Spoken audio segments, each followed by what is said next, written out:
Урматтуу мекендештер, коопсуздукту жана тартиптүү камсыз кылуу мамлекеттин туруктуулугунун жана өнүгүүсүнүн ажырагыс бөлүгү болуп саналат. Кыргызстан коррупцияга, кылмыштуулукка каршы күрөшүүдө көрүнүктүү ийгиликтерге жетүүдө. Коррупция бул мамлекеттин ички өзөгүн бузган, жарандарыбыздын бийликке болгон ишенимин ажыраткан жана экономикалык өсүштү алсыраткан оору жана өнүгүүнүн душманы. Биз ишибизди баштаганда эле коррупцияга каршы аеосуз күрөш жарыялаганбыз. Ал күрөш улам барган сайын күчөп, улантыла бермекчи. Кадырман эл журт, урматтуу делегаттар, бирок сиздердин колдооңуздарсыз коррупцияны жеңүү мүмкүн эмес. Коррупцияны жок кылыш ар бир кыргызстандыктын милдети.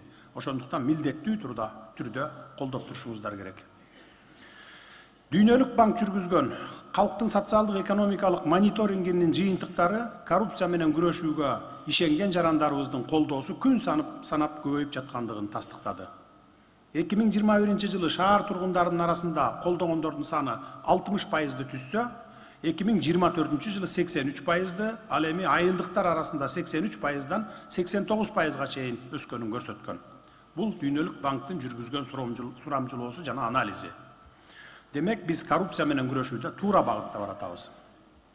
Өлкөнүн өнүгүү багытында бара жаткан эл аралык рейтингдердеги көрсөткүчтөр да тастыктоодо.